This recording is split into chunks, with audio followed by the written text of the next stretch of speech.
तो देखिए आज हम लोग पढ़ेंगे 10th क्लास मैथ के अंतर्गत मॉडल पेपर, और इसी से एग्ज़ाम में पूछा जाएगा। और जो एग्ज़ाम का पैटर्न होता है वही आज हम लोग देखेंगे, जो एग्ज़ाम में पूछा जाता है। ऑब्जेक्टिव प्लस सब्जेक्टिव दोनों को सॉल्व करेंगे। आप लोग सोचने तक बने रहिएगा। तो देखिए क्वेश्चन नंबर 1 में क्या है। क्वेश्चन नंबर 1 में यह है कि निम्नलिखित में कौन अपरिमेय संख्या नहीं है। अपरिमेय संख्या नहीं है का मतलब परिमेय संख्या कौन है। देखिए √7 क्या है, अपरिमेय संख्या है, परिमेय तो है नहीं, तो मेरा आंसर नहीं होगा।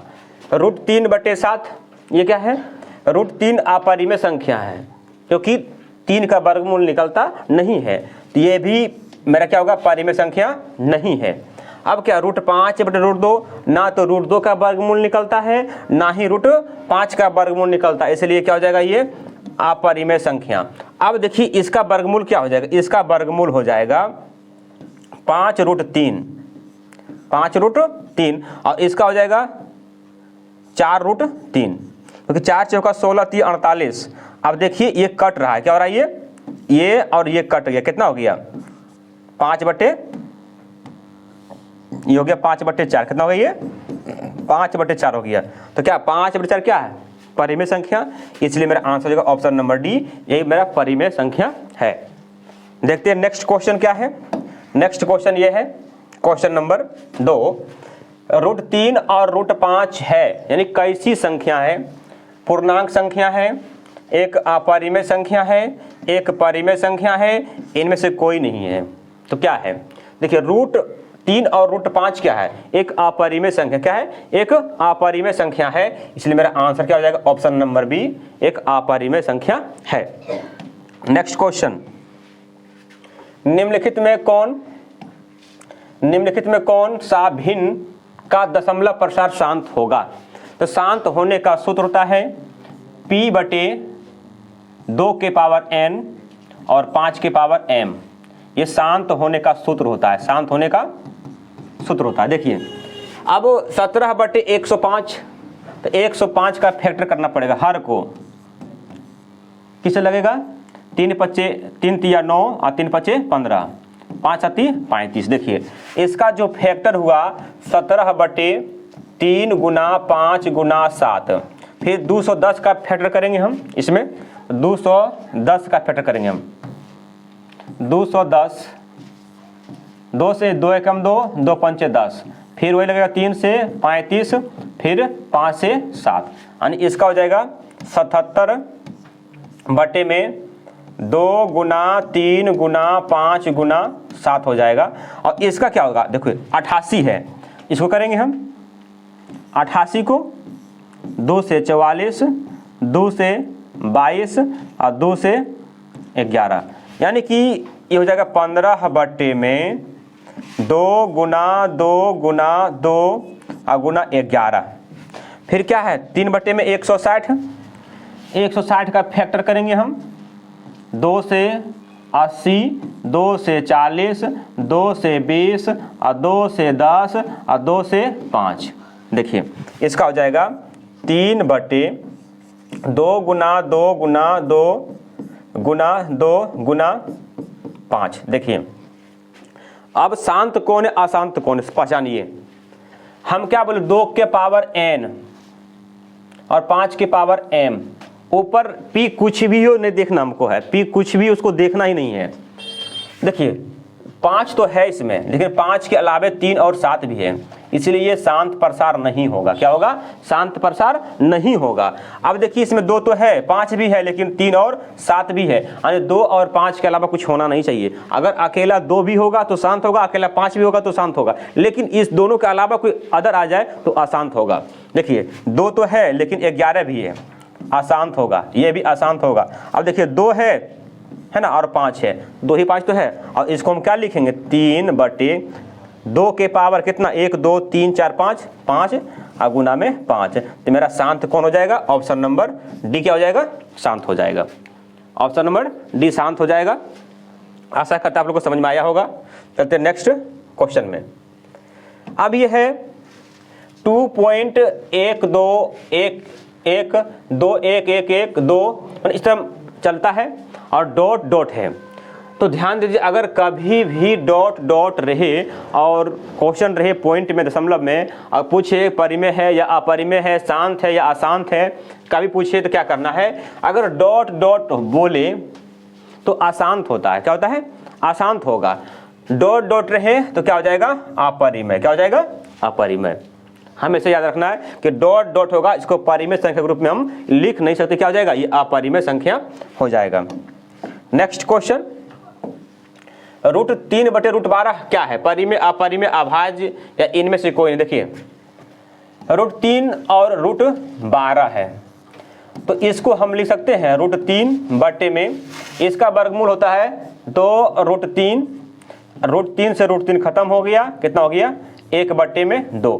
तो 1/2 कैसी संख्या है? परिमेय संख्या। कैसी है? परिमेय संख्या है, इसलिए मेरा आंसर हो गया ऑप्शन नंबर ए, परिमेय संख्या है। क्या है? परिमेय संख्या है, ऑप्शन नंबर ए। चलते नेक्स्ट क्वेश्चन,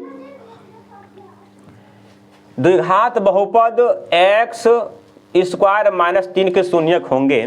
क्वेश्चन बोला है कि द्विघात बहुपद है x² - 3 के शून्यक क्या होंगे। देखिए कुछ नहीं करना है, कभी भी शून्यक बोले तो कुछ भी नहीं करना है। क्या करना है कि x² - 3 बराबर 0। क्या करना है? x² - 3 बराबर में 0 करना है। देखिए तो इसको क्या करेंगे, हम बराबर के पार ले जाएंगे। तो x² बराबर क्या हो जाएगा? 3, यानी कि x बराबर स्क्वायर उस पार जाएगा, प्लस माइनस रूट होगा। क्या होगा? प्लस माइनस रूट हो गया, यानी कि x बराबर एक बार √3 होगा और एक बार माइनस √3 होगा। तो इसका आंसर कौन सा हो जाएगा? एक बार √3, एक बार माइनस √3। देखिए यहाँ पे माइनस √3 और plus √3, option number B is the right answer, ये होगा। ठीक है, समझ में आ गया होगा। चलते आगे बढ़ते हैं। देखिए क्वेश्चन नंबर 7 में क्या है, निम्नलिखित में कौन बहुपद नहीं है। अब बोला कौन बहुपद नहीं है। देखिए बहुपद नहीं होने का जो शर्त है, नहीं होने का जो शर्त, देखिए क्या है। पहला शर्त ये है कि चर का मान यानी कि बट्टे में नहीं होना चाहिए। बट्टे में नहीं होना चाहिए, बट्टे में नहीं होना चाहिए। ध्यान दीजिएगा, देखिए बट्टे में नहीं होना चाहिए। अगर चर का मान अगर बट्टा में हो गया तो बहुपद नहीं होगा, बहुपद नहीं होगा। अगर बट्टे में नहीं है तो बहुपद होगा। देखिए नंबर 2 क्या है, चर का मान या चरमान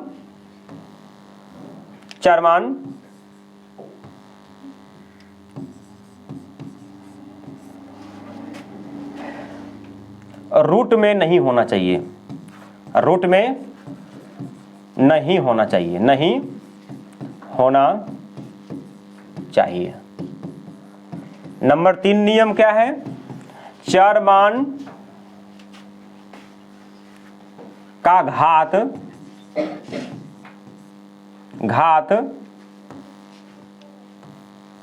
चरमान का घात बट्टे में नहीं होना चाहिए, बट्टे में नहीं होना चाहिए, नहीं होना चाहिए। देखिए और एक लास्ट नियम है नंबर 5, चर मान का घात ऋणात्मक अर्थात माइनस में नहीं होना चाहिए, नहीं होना चाहिए। देखिए ध्यान दीजिए, अब क्या बोला क्वेश्चन, बहुपद नहीं है, बहुपद नहीं है।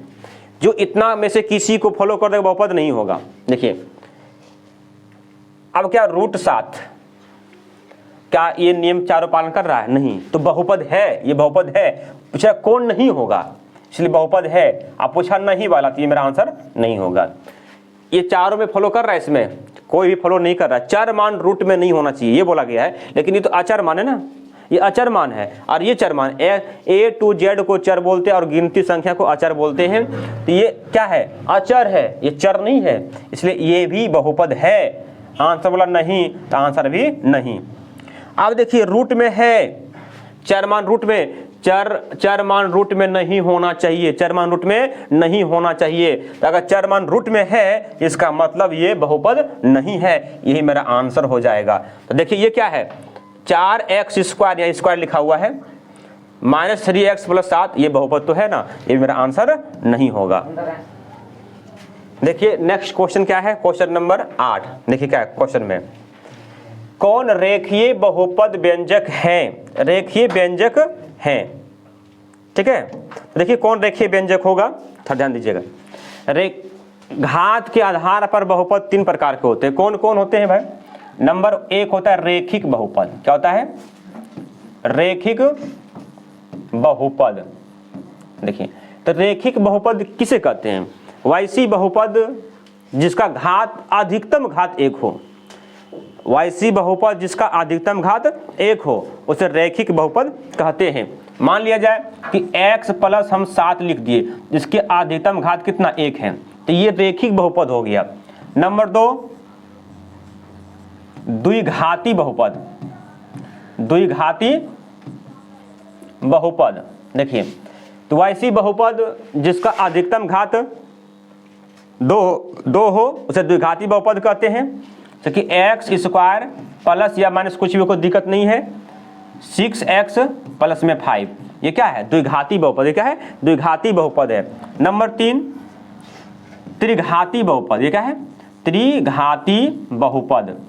ध्यान दीजिए, देखिए त्रिघाती बहुपद x³ प्लस कुछ भी, प्लस माइनस कुछ भी हो, कोई दिक्कत नहीं है, 6x प्लस में 5। देखिए सबसे बड़ी अधिकतम घात क्या, 3 है, यानी त्रिघाती बहुपद किसे कहते हैं, वैसी बहुपद जिसका अधिकतम घात 3 हो, ज्यादा से ज्यादा घात कितना हो, 3 हो, उसे त्रिघाती बहुपद कहते हैं। क्या कहते हैं, त्रिघाती बहुपद कहते हैं। देखिए यहाँ क्या पूछा गया, रेखिक बहुपद, क्या बोला, रेखिक बहुपद व्यंजक है, तो घात क्या बोला, रेखिक में घात 1 बोला है, तो रेखिक में घात 1 यही ना है, तो मेरा ऑप्शन नंबर क्या हो जाएगा, ए।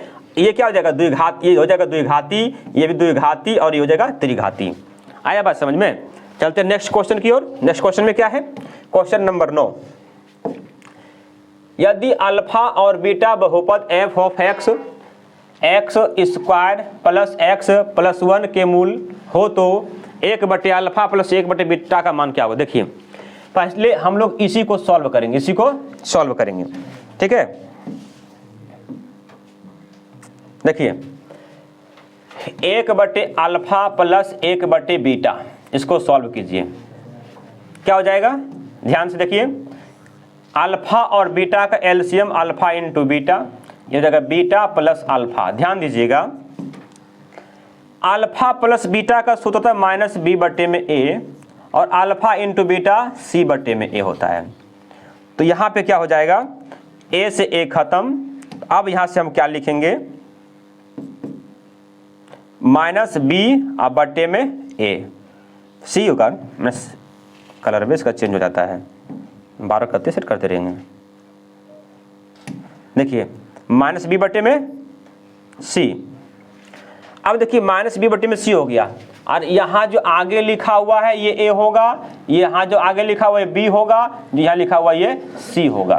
तो क्वेश्चन क्या बोला, -b/a, तब b का वैल्यू कितना है, b का वैल्यू है 1, और c का वैल्यू कितना है 1, और 1 भागा देंगे 1 से, क्या होगा, 1 ही ना होगा, यानी कि -1। तो -1 किस ऑप्शन में है, ऑप्शन नंबर बी, यानी कि ऑप्शन नंबर बी क्या हो जाएगा, मेरा आंसर हो जाएगा, क्या हो जाएगा, मेरा आंसर हो जाएगा। चलिए नेक्स्ट क्वेश्चन बोलो। a का मान जिसके लिए समीकरण निकाय ax - y = 2, 6x - 2y = 3 का एक अद्वितीय हल होगा। देखिए अद्वितीय हल का सूत्र होता है a/d not equal to b/e। देखिए ये हो गया a, ये हो गया b, ये हो गया c, ये हो गया d, और ये e, और ये f। ध्यान दीजिए, a बोला तो a ही लिखा हुआ है, d बोला तो d 6 है, नॉट इक्वल टू क्या बोला b, तो b के मान देखिए कुछ ने 1 है, चिन्ह समेत लिखिए -1, e कितना बोला -2। देखिए ये से ये खत्म हो गया, और नीचे नीचे कट रहा है, द्वितीया 6। अब कोना कोनी गुना हुआ a नॉट इक्वल टू 3, इसका आंसर क्या हो जाएगा, a not equal to 3। Option number B is the right answer. बोलिए समझ में आ गया? तो आप लोग कमेंट करते रहिएगा, ठीक है। थोड़ा बंद करो इसको। अभी कौन दोहराया था पीछे से? क्या हाथ से ले लो, कौन सा था? देखिए क्वेश्चन नंबर 12 क्या है, 11। क्वेश्चन नंबर 11 है, किसी वृत्त की परिधि गलत लिखा हुआ है, परिधि लिखा गया है, 462 सेमी है तो इसकी त्रिज्या क्या होगी? ध्यान देना है। एक कोई वृत्त है, इसकी परिधि चारों बगल जो घेरा होता है इसी को हम लोग क्या बोलते हैं? परिधि बोलते हैं। इसको क्या बोलते हैं? परिधि। मतलब इसकी परिधि दिया हुआ है 462 सेमी, तो इसकी त्रिज्या क्या होगा? देखिए, तो वृत्त की परिधि बराबर सूत्र होता है, क्या होता है सूत्र सर जी? क्या होता है? 2 पाई r होता है। परिधि दिया हुआ 462, 2 पाई के मान 22/7 और r। देखिए 22 से कट रहा है, 22 दूनी 44, 22 से कम 22। अब ये कोना कोनी गुना कीजिए, तो 2r गुना 2, तो 2r और 7 एकम 7, 7 दूनी 14। r बराबर कितना हो जाएगा? 14, यानी 7/2 भागा दीजिए, 2 से 14, 2 या 6, 0.25 10। और त्रिज्या कितना हो जाएगा? 73.5। त्रिज्या कितना हो जाएगा? 73.5 सेमी। Option number B is the right answer. चलते नेक्स्ट क्वेश्चन की ओर। नेक्स्ट क्वेश्चन क्या है? देखिए नेक्स्ट क्वेश्चन में द्विघात बहुपद इतना के शून्यक होंगे। देखिए अगर ये सब्जेक्टिव में पूछ देगा तो कैसे बनाएंगे हम लोग? देखिए x² + 3x + 2 = 0 करना। क्या करना? 0। फर्स्ट और लास्ट को गुना करेंगे, फर्स्ट और लास्ट को गुना करेंगे तो क्या हो जाएगा? यहाँ पे 1 और 2, 2 एकम 2, इसको फैक्टर करना, 2 एकम 2। अब इसको ऐसा सेटिंग करो कि जोड़ने के बाद में 3 होना चाहिए। क्या हो जाएगा? x² + 2x + x + 2 बराबर में 0। देखिए ये दोनों में कॉमन क्या लग रहा है? x कॉमन लग रहा है। क्या हो जाएगा? x प्लस में 2 प्लस 1 कॉमन लग रहा है। क्या हो जाएगा? x प्लस में 2 = 0। अब इस दुग में एगो हम कॉमन लेंगे, तो कॉमन लीजिए, x + 2 तो क्या बच जाएगा? x प्लस में 1 बच जाएगा, इक्वल टू में 0। अब यहाँ से हम लोग क्या करेंगे? 2 पार्ट इसको करेंगे, 2 पार्ट। क्या क्या? x + 2 = 0 और x - +1 = में 0। अब इसको उस पार्ट ले जाएंगे तो x बराबर क्या हो जाएगा? -2 ले जाएंगे, x बराबर -1। तो -2 और -1 कहाँ पे? -2 -1। Option number A is the right answer. यानी ये सब्जेक्टिव का नियम हो गया। अगर ऑब्जेक्टिव में होगा सर क्या करेंगे हम? शॉर्ट में कैसे बनाएंगे? शॉर्ट में देखिए ट्रिक है ये, x² + 3x + 2। देखिए करना कुछ भी नहीं है, गुणनखंड तो दोनों में करना पड़ेगा, गुणनखंड दोनों में करना है। तो गुणनखंड 2 और 1 में टूट रहा है। क्या टूट रहा है? 2 और 1। तो 2 और 1 को क्या करेंगे? जोड़े ना, 2 और 1 को जोड़ेंगे। इसे दोनों का चिन्ह क्या दिए? हम प्लस दिए, 2 और 1 को जोड़ दिए, 3 हो गया। अब इसी को उल्टा चिन्ह लिखना, विपरीत चिन्ह लिखना, जो चिन्ह है उसका उल्टा। प्लस है तो -2, प्लस है तो -1, यानी कि -1 और -2 मेरा आंसर हो जाएगा ऑप्शन नंबर ए। तो लोग समझ गया होगा, है ना? चलते आगे। क्वेश्चन नंबर 13 बोला कि 3 5 4 3 2 1 3 1 3 का बहुलक। तो बहुलक आप लोग जानते हैं, जानते होंगे, यानी कि जो इसमें ज़्यादा दिख रहा है। अर्थात मान लिया जाए किसी व्यक्ति ने कोई भोज किए, किसी व्यक्ति ने भोज किए हैं, तो वहाँ पे देखिए बच्चे लोग क्या करते हैं, अगर वो खाना खा के उठे फिर कुछ देर के बाद पहुँच जाएंगे खाने के लिए, है ना? जो ज़्यादा बार खाना खाए हैं उसी को हम लोग बहुलक बोलते हैं। यानी कि कहने का मतलब ये हुआ कि जो इसमें ज़्यादा दिख रहा लिखा हुआ वही बहुलक होगा। तो ज़्यादा कौन दिख रहा है? देखिए 1 2 3 4, 3 4 मत दिख रहा है ना? तो मेरा बहुलक कौन हो जाएगा? 3, यानी कि option number D is the right answer. ठीक है, आशा करता आप लोग समझ में आ गया होगा। आज इसको समझ में कमेंट बॉक्स में बोलिए, फटाफट लिखिए। देखिए अगला क्वेश्चन है कि सेक 30 डिग्री का मान होगा, सेक 30 का मान क्या होगा देखिए, तो सेक 30 का मान कितना होता है, कोस 30 का उल्टा, तो कोस का कितना होता है √3/2, कोस 30 का √3/2 होता है, और उसको उलट दीजिए कितना देगा 2/√3, 2/√3, option number B is the right answer हो जाएगा। चलिए नेक्स्ट क्वेश्चन, क्वेश्चन नंबर अगला क्या है, दो त्रिभुज सर्वांगसम तब कहे जाते हैं जब उनके क्या होंगे, समान आकार हो, समान माप हो, दोनों हो, इनमें से कोई नहीं। देखिए जब त्रिभुज दो त्रिभुज अगर आपस में समान हो, जब दो त्रिभुज आपस में समान हो तो पर भी सर्वांगसम होंगे, और दोनों का साइज बराबर हो, यानी कि एक हुआ शेप यानी क्या आकार, दोनों का आकार एक जैसा हो तो सर्वांगसम होंगे। और एक होता है क्या समान अमाप, मतलब साइज सेम टू सेम, जितना बड़ा है उतना ही बड़ा बनाइए, ये क्या हुआ साइज, दोनों बराबर हो तो पर भी सर्वांगसम होंगे। तो ऑप्शन नंबर ए भी सही, ऑप्शन नंबर बी भी सही, तो मेरा आंसर क्या दोनों, मेरा आंसर क्या हुआ दोनों आंसर हुआ, इसलिए option number C is the right answer, दोनों हो जाएगा। आशा करता आप लोग समझ में आया होगा। चलिए देखिए अगला क्वेश्चन क्या है, tan a का सूत्र क्या होता है। देखिए tan a बराबर रूट के रूप में एक सूत्र होता है, √1 नहीं होता है, √,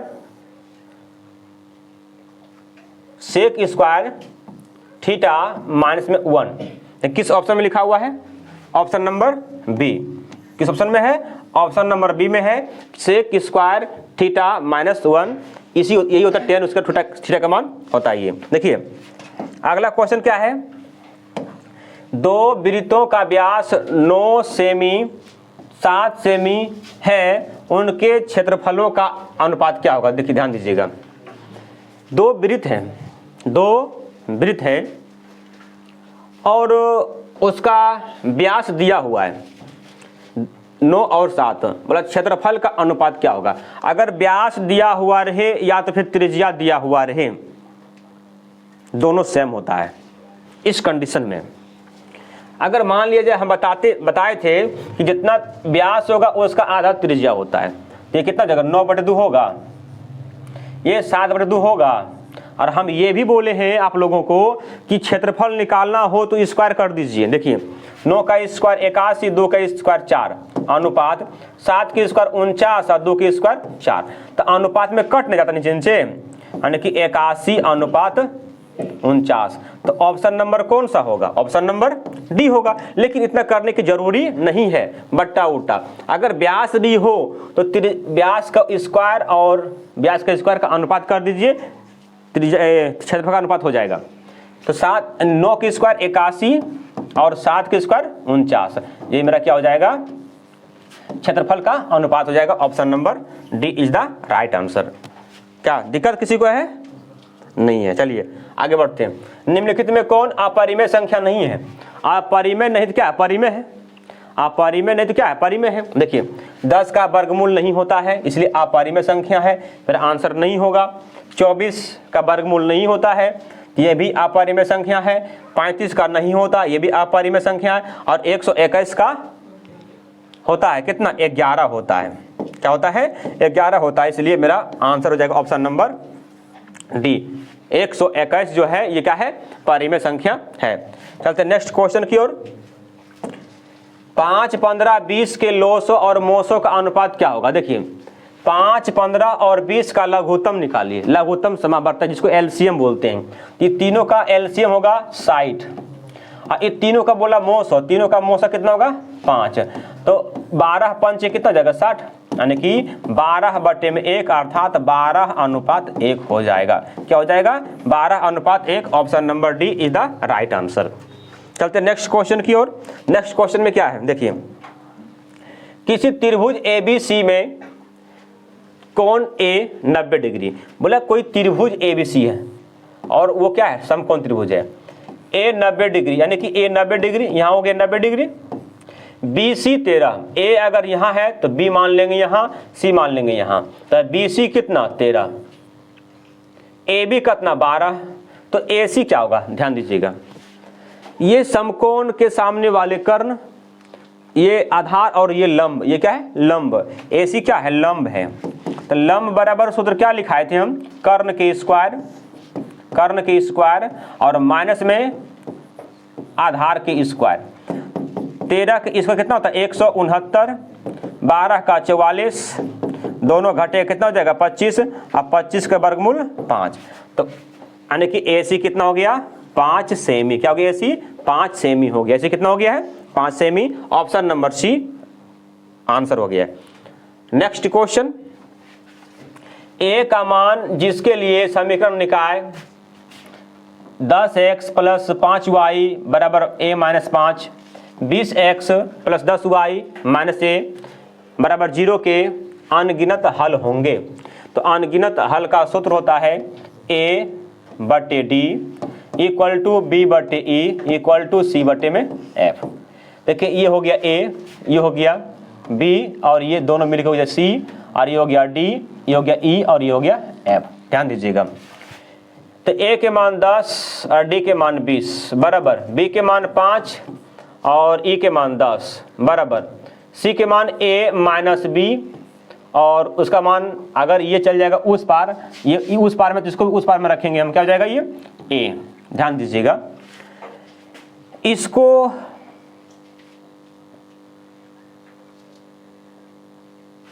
क्या लिख दी भाई, a माइनस 5 नहीं यहाँ पे है, a माइनस 5 यहाँ है, b नहीं है 5 यहाँ, a माइनस 5 अब बट्टे में a है।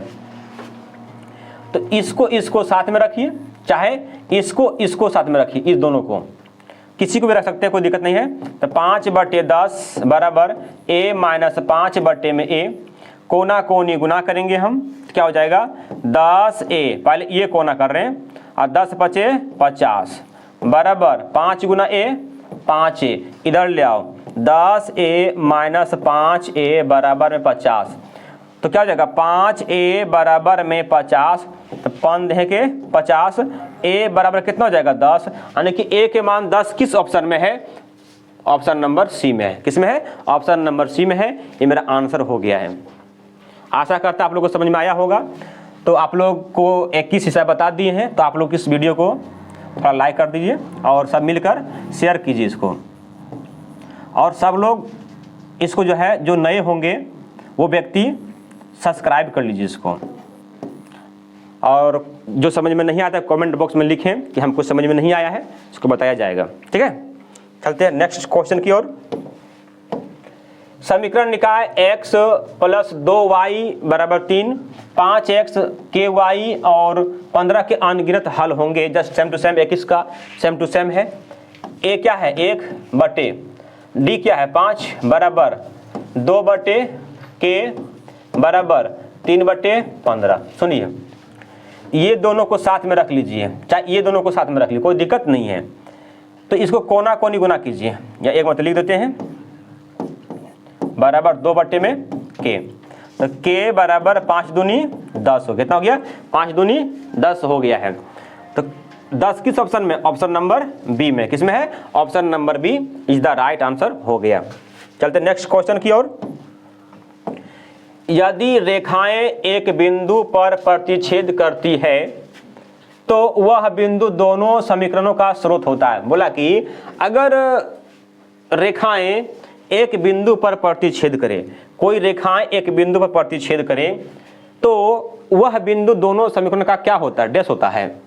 अनेक हल होता है, अद्वितीय हल होता है, कोई हल नहीं होता है, इनमें से कोई नहीं। देखिए ये तो प्रतिच्छेद कर रहा है, इस जगह अगर छेद किया, इस जगह x के मान कुछ ना कुछ होगा, ठीक है, और y का मान भी कुछ ना कुछ होगा। यानी कितना हल हुआ, एक और केवल एक हल। एक और केवल एक हल को अद्वितीय हल बोलते हैं। क्या बोलते हैं, एक और केवल एक हल को क्या बोलते हैं, अद्वितीय हल बोलते हैं। मेरा आंसर क्या हो गया, अद्वितीय हल। Option number B is the right answer. चलते नेक्स्ट क्वेश्चन की ओर। देखिए ये क्या है, निम्नलिखित समीकरण में कौन समीकरण x प्लस 2 3x माइनस 1 बराबर 0 के मूल होंगे। देखिए इसका मूल कौन होगा, मूल पूछ रहा है, मूल क्या होगा, तो ध्यान दीजिएगा। देखिए मूल x plus 2 into 3x minus 1 क्या है 3x माइनस 1 बराबर 0। अगर कभी भी ऐसा कंडीशन हो तो इतना बराबर 0, यानी कि x प्लस 2 बराबर 0 एक पार्ट, फिर इतना बराबर 0, 3x माइनस 1 बराबर में 0। तो 3x बराबर में 1, तो x बराबर 1 बटे में 3।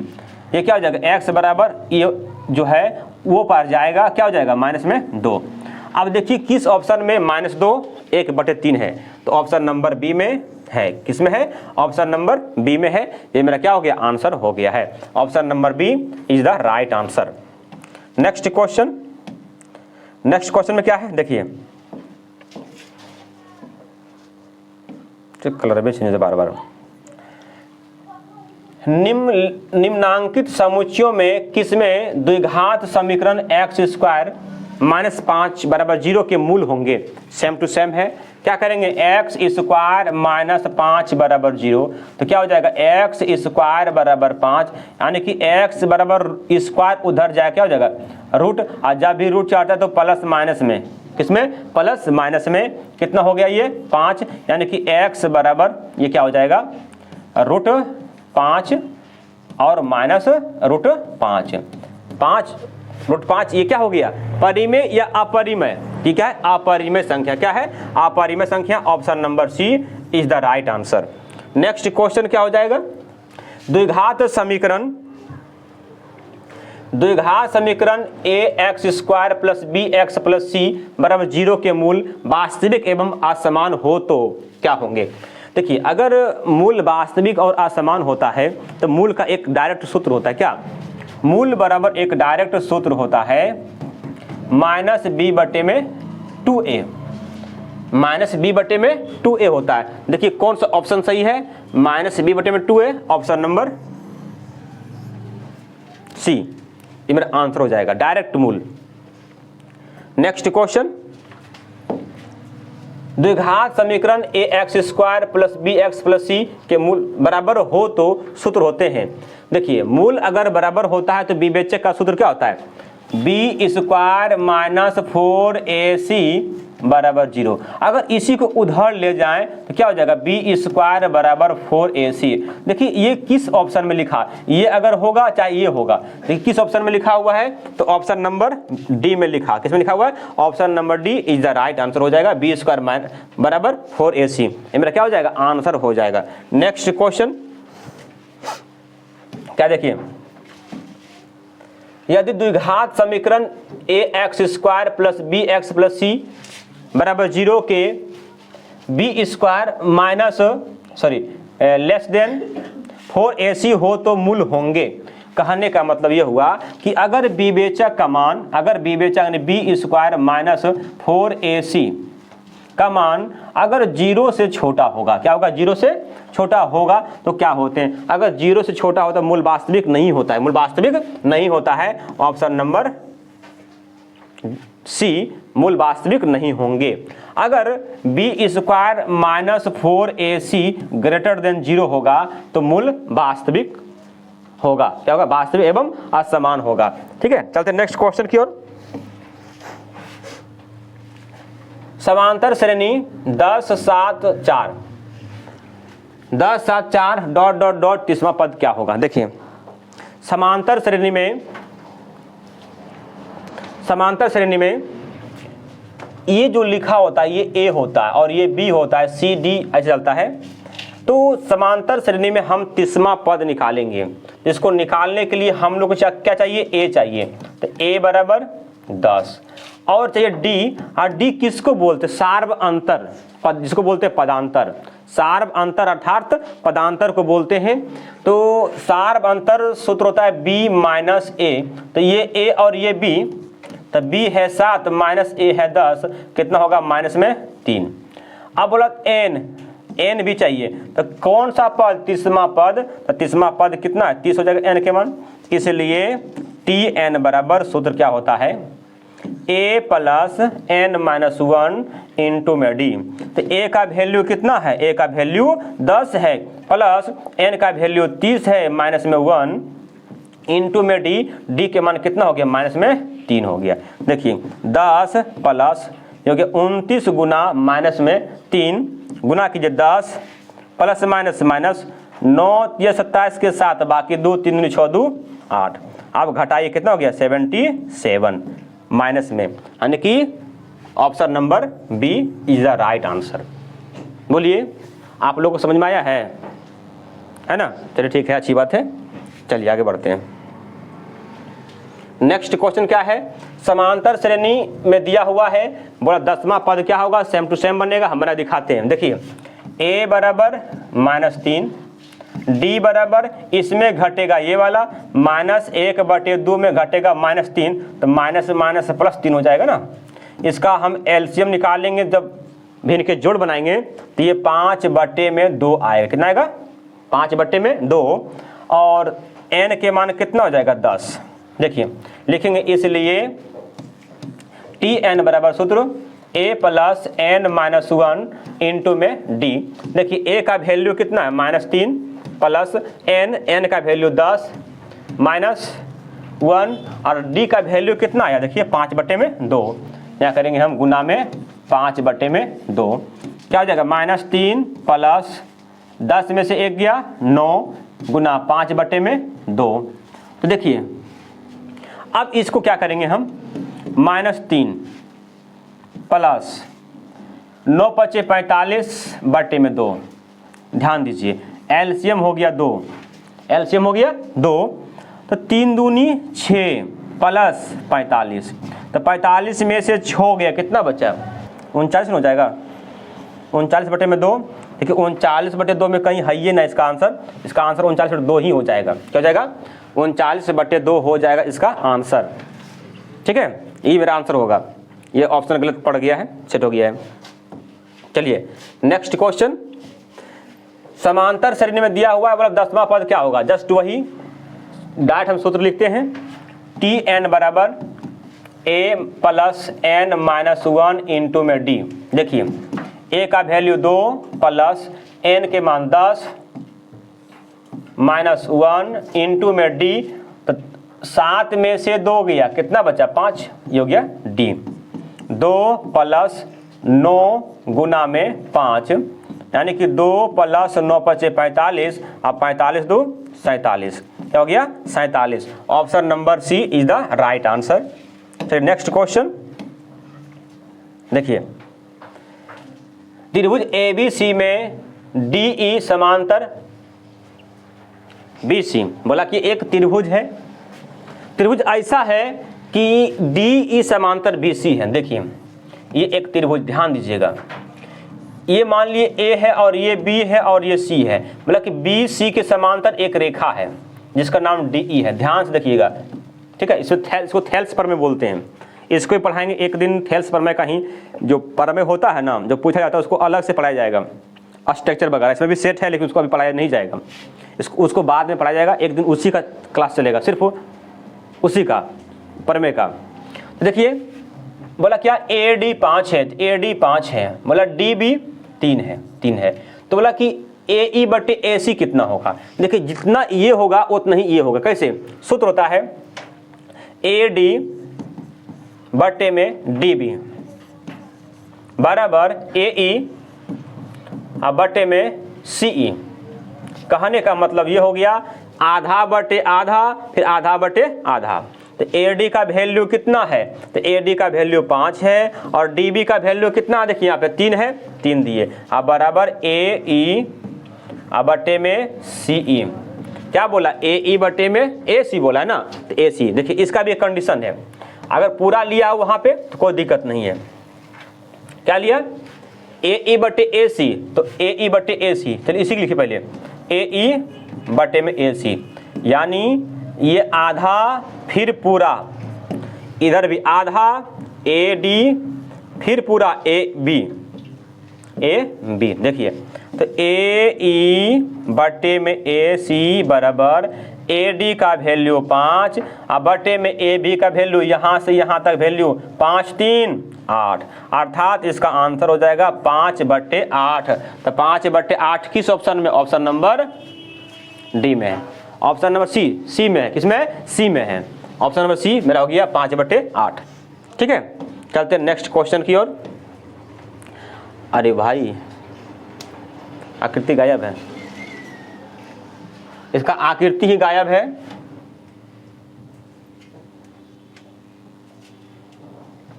इस क्वेश्चन का लिखा दी गई आकृति आकृति नहीं है, आकृति के घूमने के लिए, हिसाबी जाए घूमने के लिए। देखिए अब अगला क्वेश्चन क्या है, दो समरूप त्रिभुजों ABC एवं DEF में इनके क्षेत्रफलों का अनुपात निम्नलिखित में कौन सा है।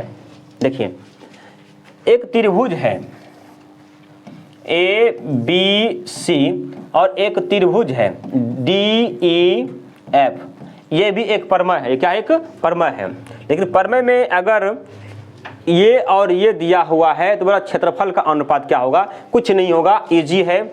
कोई भी भुजा इसका ले लीजिए, कोई भुजा AB ले लिए हम, इसका स्क्वायर अनुपात इसका अनुपात हो जाएगा। जब ये लिए तो इसमें भी ये लेना पड़ेगा, DE का स्क्वायर। देखिए ऑप्शन नंबर किस में है, ऑप्शन नंबर C में है, ऑप्शन नंबर C आंसर हो गया। चलिए नेक्स्ट क्वेश्चन क्या है,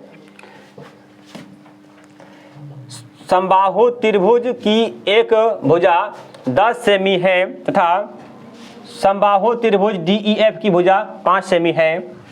ABC और DEF के क्षेत्रफलों का अनुपात क्या, कुछ नहीं। देखिए एक क्षेत्रफल ये भुजा एक त्रिभुज ये है, इसका नाम ABC है, और एक त्रिभुज ये है, इसका नाम DEF है। क्या है, DEF है। तो देखिए DEF है, इसका भुजा दिया हुआ एक भुजा 10। क्या बोला, समबाहु त्रिभुज, समबाहु त्रिभुज की सभी भुजाएं आपस में बराबर होती है, 10 10 10। अब ये बोला DEF की एक भुजा 5 है, तो 5 5 5, ठीक है। तो बोला क्षेत्रफल का अनुपात क्या होगा, कुछ नहीं करना है, इजी है। भुजा के स्क्वायर, इसका स्क्वायर लिखिए, अनुपात बराबर 10 के स्क्वायर बट्टे में 5 के स्क्वायर। देखिए 10 के स्क्वायर 100 और 5 के स्क्वायर 25 और 25 चौका 100, अर्थात 4/1 अर्थात 4:1। ये मेरा क्या हो गया, आंसर हो, क्या हो गया, ये आंसर हो गया। आप लोगों को समझ में आया होगा। अगर समझ में आ गया तो सभी लोग इस वीडियो को लाइक कीजिए और सभी लोग मिलकर शेयर कीजिए, और जो नए हैं जुड़े हुए वो सब्सक्राइब कर लीजिए। चलिए बढ़ते हैं आगे हम नेक्स्ट क्वेश्चन की ओर। किसी बिंदु की y अक्ष से दूरी उस बिंदु का कहलाता है। देखिए बोला कि एक बिंदु है y अक्ष से लंबी दूरी, यानी y पर लंब है, चाहे इधर लंब हो चाहे इधर लंब हो, कहीं भी लंब हो, कोई दिक्कत नहीं है। तो बोला y अक्ष से उस दूरी की बिंदु कहलाती है। देखिए बोला किसी बिंदु की y अक्ष से उसका क्या कहलाएगा। देखिए तो ये किस तरफ गया है, x के जैसा है, कैसा ये है, x के जैसा है, तो इसको हम x निर्देशांक कह सकते हैं। क्या कहेंगे हम, x निर्देशांक। Option number B is the right answer. चलिए नेक्स्ट क्वेश्चन क्या है। आप बोला चतुर्थांश, थोड़ा सा समझिए। ये चतुर्थांश है, ये फर्स्ट चतुर्थांश है, ये सेकेंड चतुर्थांश है, और ये थर्ड है, और ये फोर्थ है। सुनिए इसमें प्लस प्लस क्यों, ऐसे माइनस प्लस, इसमें माइनस माइनस, इसमें प्लस माइनस, ठीक है, ये होता है। बोला -6 और -8 और 6, ध्यान दीजिएगा, पहले माइनस तब प्लस है, तो पहले माइनस तब प्लस कौन पाद में, द्वितीय पाद में, first second third fourth, plus minus द्वितीय पाद, इसका आंसर हो जाएगा द्वितीय पाद, ठीक है। क्या हो जाएगा इसका आंसर, द्वितीय पाद हो जाएगा। और इसको याद कर लीजिए, plus plus minus plus minus minus plus minus, इधर दोनों सेम टू सेम रहता है, plus plus plus plus, minus plus plus minus, बस याद रखना, चारों याद हो गया, ठीक है। चलिए नेक्स्ट क्वेश्चन क्या है, सेम टू सेम तो वही है ना, वही है लगता है, तो हाँ तो वही है, दोनों सेम टू सेम है, क्वेश्चन पड़ गया है। देखिए 39 में क्या है, किसी बिंदु की x अक्ष से दूरी बिंदु कहलाती है। बोला x अक्ष से, x अक्ष दूरी क्या हो जाएगा, y, मान लीजिए ये एक अक्ष है, ये y अक्ष है, तो x अक्ष से दूरी से दूरी उस बिंदु का कहलाती है। तो y अक्ष को क्या बोलते हैं? x अक्ष को भुज, y अक्ष को कोटि। तो क्या हो जाएगा? ये कोटि कहलाती, क्या कहलाती है? कोटि कहलाती है। ठीक है, नेक्स्ट क्वेश्चन, बिंदु 1 5 किस चतुर्थांश में स्थित है? आप जस्ट चतुर्थांश बताए हैं। अगर प्लस प्लस हो तो फर्स्ट पाद, प्लस प्लस फर्स्ट पाद, सेकेंड पाद माइनस प्लस, थर्ड पाद माइनस माइनस और फोर्थ पाद प्लस माइनस, क्या हो जाएगा ये? तो ये क्या बोला? प्लस प्लस, कौन सा पाद? प्रथम पाद। इसका आंसर हो जाएगा प्रथम पाद। चलिए नेक्स्ट क्वेश्चन, माइनस माइनस कौन सा पाद? तृतीय पाद। कौन सा पाद होगा? तृतीय पाद। Next question,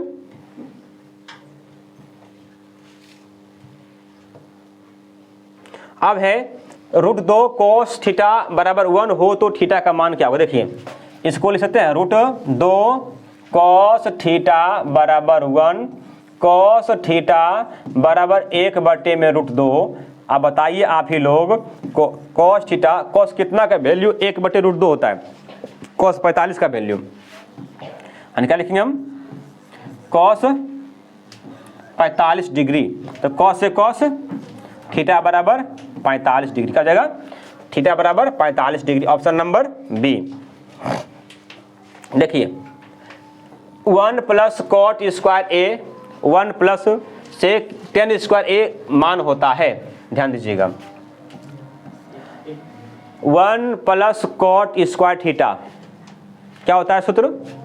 cosec square theta, cosec square theta. 1 + tan square theta क्या होता है? sec square theta. अब देखिए cosec का सूत्र होता है 1/sin स्क्वायर थीटा, इसका सूत्र होता है cos, इसका होता है 1/cos स्क्वायर थीटा। इसको पलट दीजिए, क्या हो जाएगा? cos स्क्वायर थीटा बटे में sin स्क्वायर थीटा, यानी कि cos बटे sin सूत्र होता है cot थीटा, क्या होता है? cot square theta. इसका आंसर हो जाएगा ऑप्शन नंबर सी। क्या जाएगा? Option number C. Next question क्या है? यदि sin बराबर 3/5 हो तो cos थीटा का मान क्या हो? देखिए cos का मान पूछ रहा है, ध्यान दीजिए, cos थीटा, cos थीटा का मान पूछ रहा है, लेकिन साइन का मान दिया हुआ है, ध्यान से देखिएगा। तो cos को कन्वर्ट कीजिए साइन के रूप में, ऑटोमेटिक। तो cos थीटा बराबर साइन के रूप में सूत्र होता है √1 - sin स्क्वायर थीटा। होता है नहीं होता है? होता है। देखिए तो √1 - sin थीटा, साइन थीटा का वैल्यू कितना है? 3/5। इसका हम क्या करेंगे? स्क्वायर। तो ये क्या हो जाएगा? 1 - 3 की स्क्वायर 9, 5 की स्क्वायर 25, और इसका एलसीएम निकालेंगे, भिन्न का जोड़ निकालेंगे तो बच जाएगा 16/25। देखिए हम इसको डायरेक्ट लिख दिए, निकाल कर देख लीजिएगा। तो 16 का वर्गमूल 4 और 25 के वर्गमूल 5। 4/5 किस ऑप्शन में है? Option number A is the right answer. क्या हो जाएगा? Option number A he right answer हो जाएगा। Next question, question number 45, 9 sec square theta -9 tan square theta किसके बराबर होंगे? देखिए ये दोनों में 9 कॉमन ले लीजिए, कितना बचेगा? sec square theta -tan square theta. अब बताइए इसका सूत्र क्या होता है? 1। तो लिखेंगे 9 गुना 1, तो 9 एकम 9, option number B is the right answer. Next question क्या देखिए दिया हुआ है? 2 sin 38 डिग्री, तो 2 sin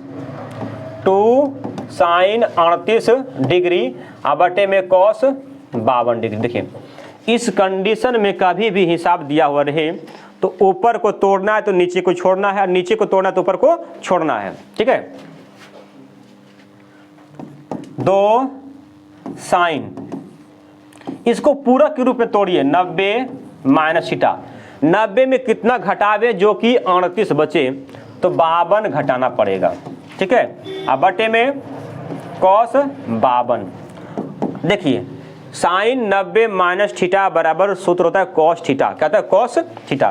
2 कॉस 52 अब बटे में कॉस 52, तो क्या हो जाएगा? कॉस 52 से कॉस 52 खत्म, क्या हो गया? 2। तो option number A is the right answer, यानी क्या हो गया? 2। ये मेरा आंसर हो गया। आशा करता आप लोग समझ में आया होगा। बोलो आगे समझ में, बोलो बोलो आगे। चलो ठीक है, क्या हुआ? देखो क्या है, टेन थीटा बराबर √3। टेन थीटा बराबर √3 और टेन कितना का मान √3 होता है? देखिए तो टेन कितना का मान √3 होता है? टेन 60 का मान √3 होता है। कितना होता है? टेन 60 का मान √3 होता है। या फिर डायरेक्ट लिख दीजिए या फिर लिख दीजिए टेन थीटा बराबर टेन 60 डिग्री। टेन से टेन खत्म, थीटा बराबर 60 degree. Option number D answer. चलिए नेक्स्ट क्वेश्चन। किसी वृत्त पर बाह्य बिंदु से खींची गई स्पर्श रेखाओं की संख्या होगी। क्या होगी? स्पर्श रेखाओं की संख्या होगी। बोला गया है कि कोई वृत्त है। क्या है? कोई वृत्त है। कोई वृत्त है और इस पर एक बाह्य बिंदु है, एक बाहर में कई बिंदु है। ध्यान समझिएगा, कोई बाहर में कोई एक बिंदु है, तो बिंदु से खींची गई स्पर्श रेखाओं की संख्या क्या होगी? देखिए इस बिंदु से स्पर्श रेखा खींचिए। स्पर्श रेखा का मतलब होता है उसको छूकर पार होना, ना कि छेद करके पार होना, छूकर पार होना। ठीक है, एक स्पर्श रेखा और एक स्पर्श रेखा, क्या हुआ? और बोलिए अगर इधर खींचते हैं तो छेद कर दिया ना, ये नहीं होगा, सिर्फ ये होगा। देखिए सिर्फ स्पर्श रेखा ये होगा और ये होगा, ये नहीं होगा। ये क्या होगा? नहीं होगा। यानी कि एक बिंदु से एक वृत्त पर दो स्पर्श रेखा हम खींच सकते हैं, ना 2 से कम होगा ना ही 2 से अधिक होगा। Option number B is the right answer. चलते हैं नेक्स्ट क्वेश्चन की ओर। नेक्स्ट क्वेश्चन में क्या है? देखिए बोला कि त्रिभुज वृत्त है ना, वृत्त है, इसको बाद में बताइएगा सही रहेगा, उसी वक्त थ्योरी वक्त कार्य। देखिए 50 नंबर में क्या है? आकृति गायब इसमें है, इसमें आकृति गायब है। आकृति में क्या क्या लिया, कौन कहाँ लिया, आंसर नहीं मिलेगा, आंसर नहीं मिलेगा इसका। देखिए 44 मीटर परिधि वाले वृत्त हो, यहाँ पे वृत्त की त्रिज्या होगी। क्वेश्चन बोला गया 44 मीटर परिधि वाले वृत्त की त्रिज्या क्या होगी? देखिए एक वृत्त है, इसकी परिधि चारों बगल घेरा क्या बोलते हैं? परिधि।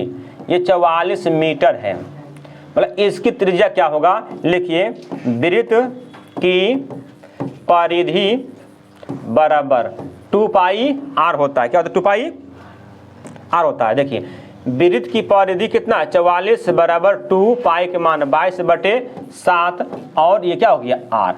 तो 22 दूनी 44 से 44 खत्म, 1 बराबर r/7, कोना कोनी गुना करेंगे, r बराबर 7, यानी त्रिज्या कितना हो गया? 7 metre. Option number B metre होगा, यहाँ पे 7 मीटर। ठीक है, नेक्स्ट क्वेश्चन।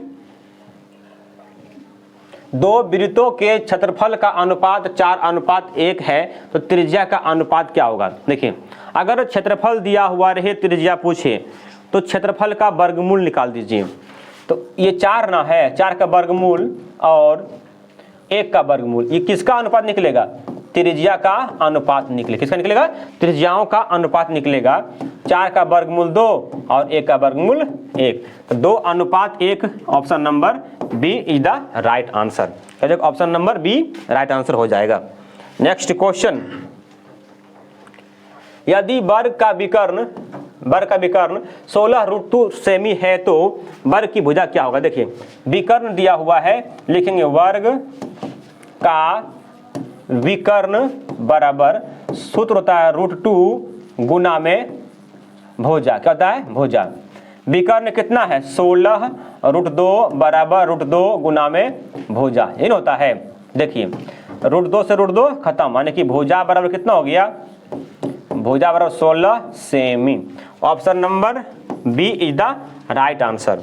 नेक्स्ट क्वेश्चन क्या है, निम्न में कौन सा वृत्त का क्षेत्रफल का सूत्र है पाई आर स्क्वायर। क्या है, पाई आर स्क्वायर। तो पाई आर स्क्वायर किस में, ऑप्शन नंबर सी में, option number C right answer हो जाएगा। चलते नेक्स्ट क्वेश्चन, प्रथम 5 पूर्ण संख्याओं का माध्य कौन सा होगा। प्रथम 5 पूर्ण संख्याओं का माध्य कौन सा होगा। देखिए पूर्ण संख्या किसे कहते हैं, शून्य से शुरू गिनती की संख्या को पूर्ण संख्या कहते हैं। मान लिया जाए 0 1 2 3 4, देखिए 5 गो पूर्ण गया, 5 गो।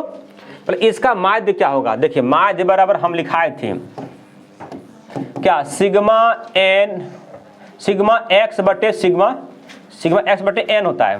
तो एक्स का मतलब, सिग्मा का मतलब क्या होता है, सबको जोड़िए 0 + 1 + 2 + 3 + 4 और बटे में 5, जोड़िए इसको 6 6 3 हो गया, 3 6 और 4 10 और 10 बटे में 5, तो 5 दूनी 10, क्या हो गया 2, क्या हो गया ये 2 हो गया, यानी इसका आंसर क्या हो गया 2। तो 2 किसमें, ऑप्शन नंबर बी में, किसमें, option number B is the right answer हो जाएगा। चलिए नेक्स्ट क्वेश्चन,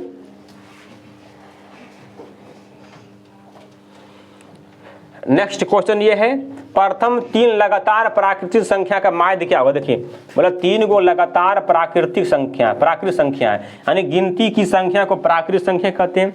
यानी कि 1 जोड़ 2 जोड़ 3 क्या लगातार नहीं है, लगातार है। अब जितना अंक उतना से भागा 6 अब बटे में 3, तो 3 दूनी 6, कितना हो गया 2। तो 2 किस ऑप्शन में, ऑप्शन नंबर बी में है, ये मेरा आंसर हो गया ऑप्शन नंबर बी। चलिए नेक्स्ट क्वेश्चन, क्वेश्चन नंबर, किसी घटना की प्रायिकता नहीं होती है। देखिए प्रायिकता के वैल्यू 0 के बराबर हो सकता है और 1 के बराबर हो सकता है, 0 और 1 के बीच में हो सकता है, ना 0 से कम होगा ना ही 1 से बड़ा होगा, ठीक है। 0 से कम नहीं हो सकता है और 1 से बड़ा नहीं हो सकता है। कहने का मतलब 0 ≤ P of E less than 1, यानी इसका मतलब ये हुआ कि ये P of E का मतलब प्रायिकता होता है। प्रायिकता 0 हो सकता है और 0 से क्या होगा, बड़ा होगा, 0 से बड़ा होगा। प्रायिकता का मान 1 हो, बराबर का चिन्ह है, 1 हो सकता है लेकिन 1 से छोटा होगा, बड़ा नहीं होगा, छोटा होगा, ठीक है। कहने का मतलब साफ तौर पर कि प्रायिकता का मान माइनस में कभी नहीं हो सकता है, माइनस में कभी भी नहीं हो सकता है, या तो 1 से बड़ा 2 3 4 5 नहीं हो सकता है। क्या होगा, ये सब नहीं होगा, ठीक है। देखिए इसमें क्या है, ये माइनस में है, तो ऑप्शन नंबर डी, ये प्रायिकता नहीं हो सकती है। क्या होगा, ये प्रायिकता नहीं हो सकती है, option number D is the right answer. देखिए नेक्स्ट क्वेश्चन क्या है, नेक्स्ट क्वेश्चन ये है कि निम्न में कौन सी संख्या किसी घटना की प्रायिकता नहीं हो सकती है। फिर वही प्रायिकता नहीं हो सकती है, हमने क्या बोले, अगर माइनस में हो तो प्रायिकता नहीं होगा, या 1 से बड़ा हो प्रायिकता नहीं होगा। देखिए परसेंटेज का मतलब ये होता है, ये तो 0 से कम है और 1 से भी कम है, 0 से बड़ा है और 1 से कम है। अब देखिए ये क्या है, ये भी 0 से कम है, 1 से छोटा है, 0 से बड़ा 1 से छोटा है। क्यों, क्योंकि 15% का मतलब बटे 100 होता है। इसको काटेंगे कितना हो जाएगा, इसको काटेंगे तो 0.15 हो जाएगा, जो कि 0 से बड़ा है और 1 से छोटा है। लेकिन माइनस में ये है, यही मेरा क्या हो जाएगा, आंसर हो जाएगा ऑप्शन नंबर बी, क्या हो जाएगा, मेरा आंसर हो जाएगा। चलिए नेक्स्ट क्वेश्चन की ओर चलते हैं। नेक्स्ट क्वेश्चन क्या कर रहा है, एक पासा फेंकने पर 3 आने की प्रायिकता क्या होगा। पासे को बुझते हैं, जिससे हम लोग लूडो छक्का खेलते हैं, है ना, बचपन में खेले थे, अभी भी हम खेलते हैं। क्या है, एक पासा है तो उसको फेंके, तो पासा फेंकने के बाद में क्या आता है, पुट 2 3 4 5 6 7 नहीं 8 नहीं 6 तक ही आता है। तो 1 2 3 4 5 6 आ गया, मतलब 3 आने की प्रायिकता क्या होगा। देखिए 3 कितने मरते हैं, 1 मरते हैं। सुनिए, एन ऑफ ई का मतलब संभव घटना, एन ऑफ ई संभव घटना। संभव घटना क्या हुआ, 1 3, अरे एक ही जगह आया 1। एन ऑफ एस कुल घटना, 1 2 3 4 5 6, जरूरी नहीं कि एक मरते फेंके होंगे तो 3 आ गया होगा, है ना, जरूरी नहीं है।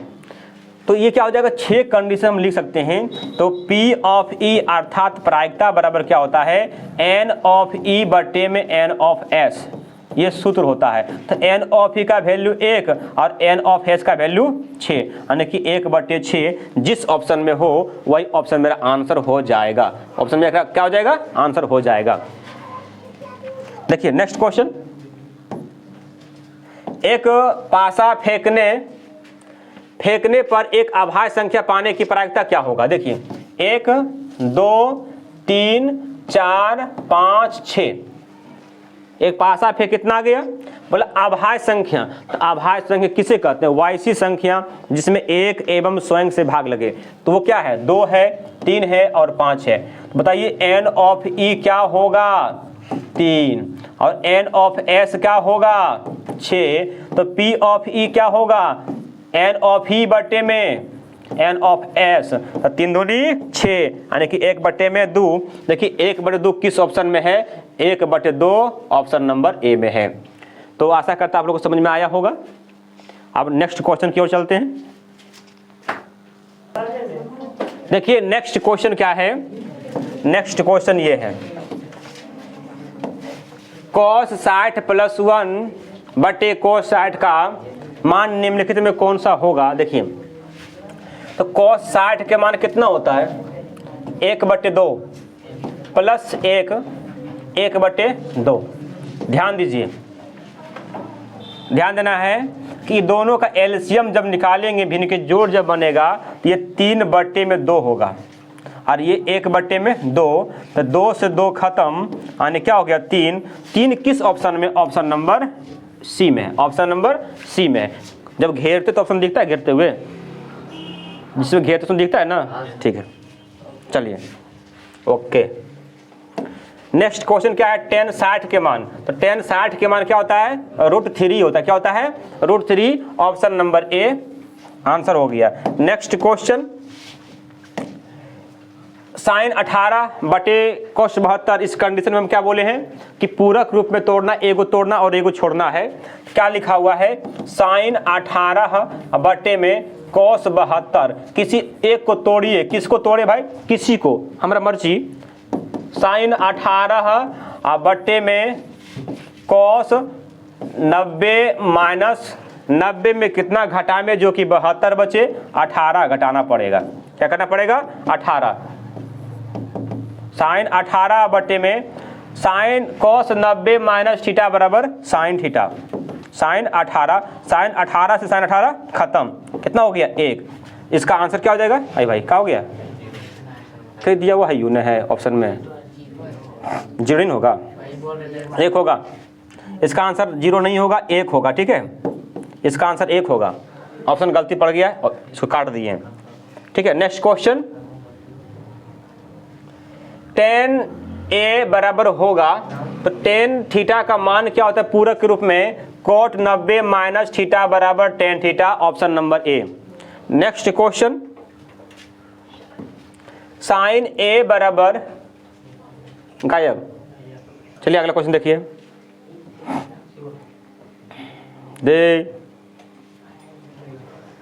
देखिए बोला कि निम्नलिखित में किसका मान 0 के बराबर होता है। sin 90 के मान, sin 90 के मान 1, cos 90 के मान 0। मेरा आंसर क्या हो जाएगा, cos 90। चलिए नेक्स्ट क्वेश्चन क्या है, पीटी दिए गए चित्र में ओ केंद्र वाले वृत्त की एक आसपास रेखा OT बराबर 3, OP बराबर 5 सेमी, तब आसपास रेखा PT की लंबाई क्या होगा। देखिए इसमें भी चित्र बोल रहा है, चित्र नहीं है, एक वृत्त है। PT दिए गए चित्रों में O केंद्र वाले आसपास रेखा है, ये P और ये T है, और ये क्या है, केंद्र O है। इससे आसपास कर रहा है, किससे,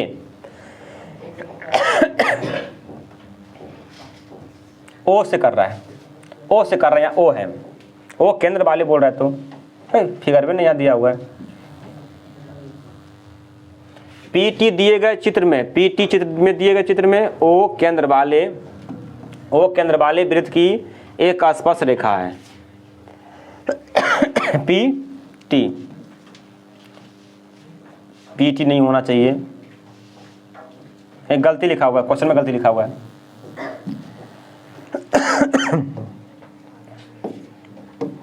देखिए क्वेश्चन नंबर 68 क्या है, यदि समांतर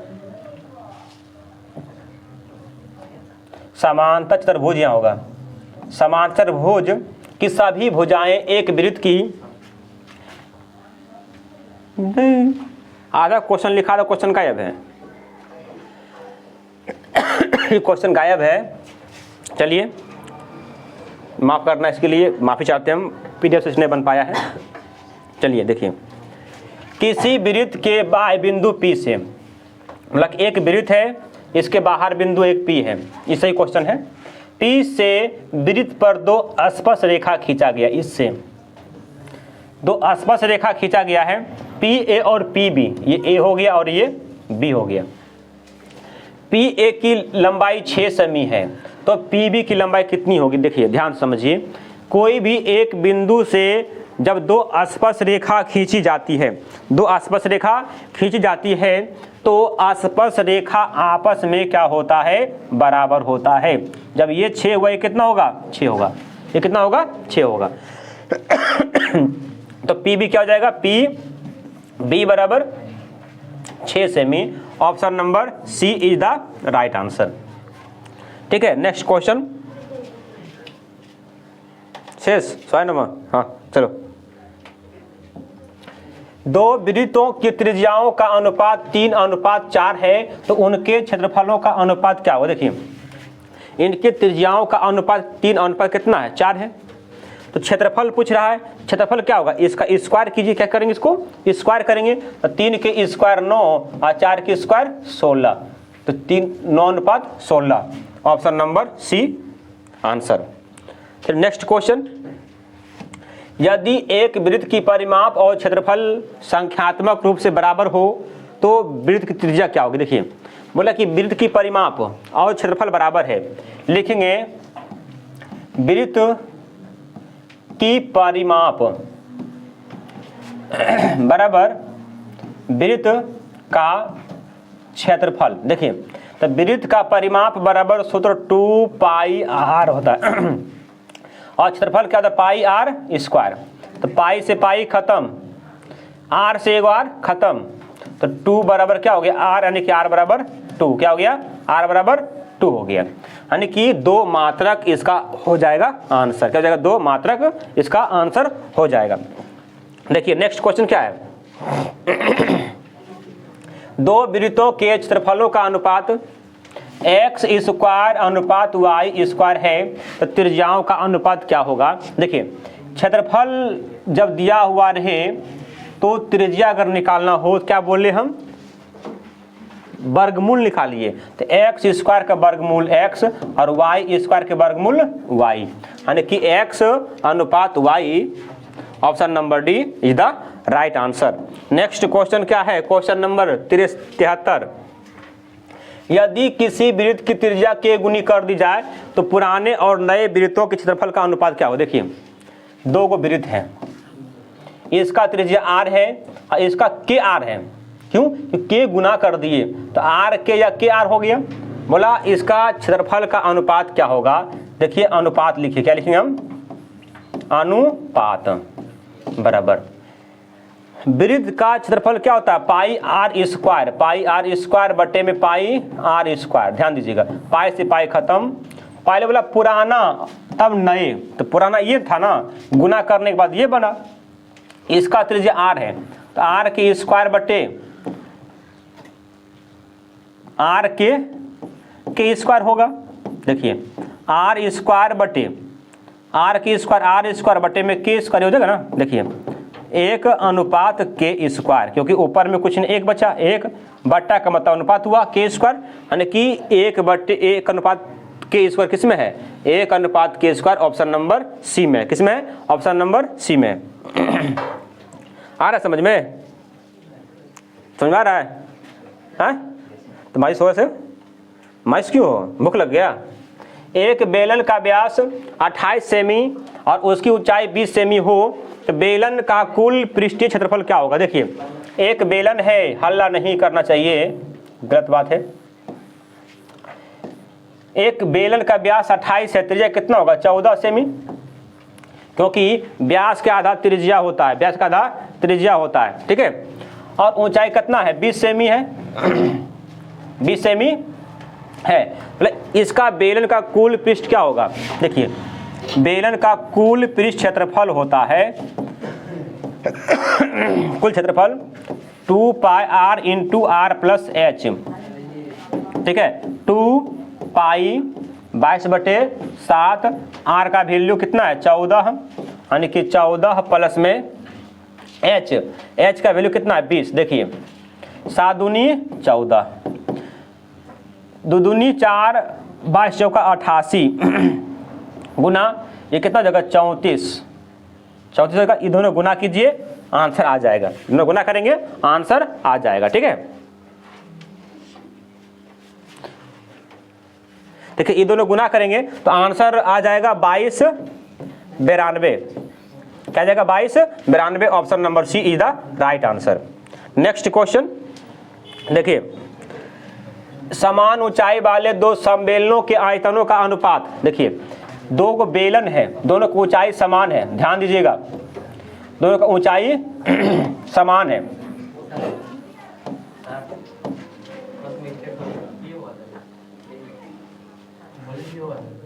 बी हो जाएगा उसमें,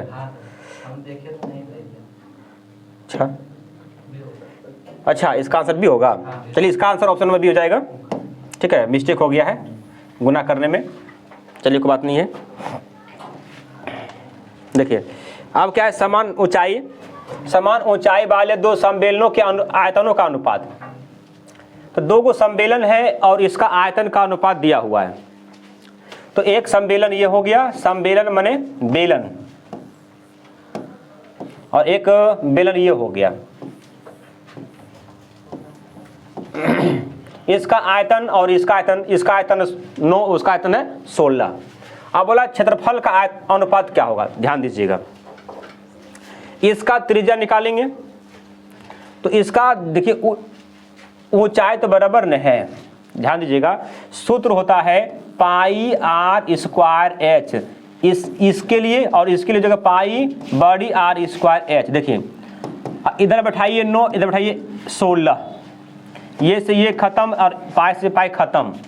इसका वर्गमूल 3 और इसका वर्गमूल 4, यानी कि इसका त्रिज्या हो गया 3 और इसका त्रिज्या हो गया 4। क्या बोला? क्षेत्रफल का अनुपात। हम क्या सिखाए कि त्रिज्या का स्क्वायर कर दीजिए, इसका क्षेत्रफल हो जाएगा 9 और इसका क्षेत्रफल कितना हो जाएगा? 16। कितना हो जाएगा? 16। 9:16, ऑप्शन नंबर ए आंसर हो गया। जो क्वेश्चन में दिया वही मेरा आंसर हो गया है। ऐसा नहीं होगा हमेशा। देखिए संचयी बारंबारता वक्र कहलाती है, क्या कहलाती है? त्वरण। क्या कहलाती है? त्वरण कहलाती है। नेक्स्ट क्वेश्चन, वर्ग अंतराल 10 से 20 का वर्ग चिन्ह क्या होगा? तो वर्ग चिन्ह बराबर सूत्र होता है, वर्ग चिन्ह बराबर होता है उच्च सीमा प्लस निम्न सीमा अब बटे में 2, दोनों को जोड़ेंगे 30/2, तो 15 दूनी 30, 15। क्या हो गई ये? 15, option number B. Next question, प्राप्तांक 5, 2, 7, 0, 6, 3, 9 की माध्यिका क्या होगा? माध्यिका क्या बताए? माध्यिका में हम कि पहले इसको बढ़ते क्रम या घटते क्रम में सजाइए। तो 0, 2, 3, 5, 7, 9, 6 छूट गया ना, 6 छूट गया, 6, 7, 9। अब देखिए इसके बीचों बीच में कौन है? 5 है ना, मेरी माध्यिका कितना हो जाएगा? 5 कहाँ इसमें मेरे? 5 है तो ऑप्शन में है ही नहीं है। हाँ ठीक है, यानी कि इसका आंसर हो जाएगा 5, ऑप्शन में नहीं है, यानी कि इसका आंसर हो जाएगा इनमें से कोई नहीं। मेरा आंसर क्या हो जाएगा, इनमें से कोई नहीं, ऑप्शन नंबर डी हो जाएगा। चलते हैं नेक्स्ट क्वेश्चन की ओर। देखिए, दो पासे को एक साथ फेंकने पर समान अंक आने की प्रायिकता क्या होगी। दो पासा को एक साथ फेंके, देखिए बहुत 36 मरते लिखना पड़ेगा हमको।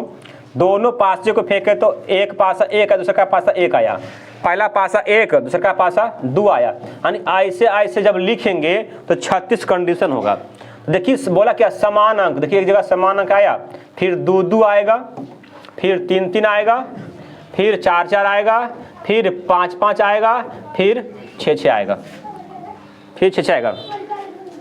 देखिए अब इसको क्या करेंगे हम, अब इसमें क्या है कि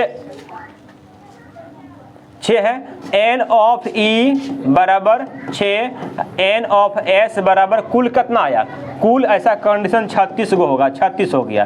तब पी ऑफ ई बराबर क्या होगा, एन ऑफ ई अब बटे में N of S, N of E के गो 6 गो और एन ऑफ के गो 36 गो, काटेंगे 6 का 36 यानी कि 1/6, यानी 1/6 किस ऑप्शन में, option number B is the right answer. देखिए नेक्स्ट क्वेश्चन क्या है, क्वेश्चन नंबर 80, फोकस बना हुआ है। एक सिक्के को एक बार उछालने पर चित आने की प्रायिकता क्या होगा। देखिए एक होता है हेड, एक होता है टेल। टेल कौन चित बोलते हैं, टेल क्या बोलते हैं, चित बोलते हैं। देखिए तो बोला एक सिक्के को उछाले, तो एक सिक्के को उछालेंगे तो ही कंडीशन हो सकता है, चाहे हेड चाहे टेल। तो बोला चित आने की प्रायिकता क्या होगा। देखिए टेल, चित, हेड, पट, ठीक है। तो चित कितना मरते आया, 1 मरते, तो एन ऑफ ई कितना हो जाएगा, एन ऑफ ई हो जाएगा 1, और एन ऑफ एस क्या हो जाएगा, एन ऑफ एस होगा 2। तो पी ऑफ ई क्या होगा, सूत्र होता है एन ऑफ ई बटे एन ऑफ एस, यानी कि 1/2, तो 1/2 ऑप्शन नंबर सी हो जाएगा।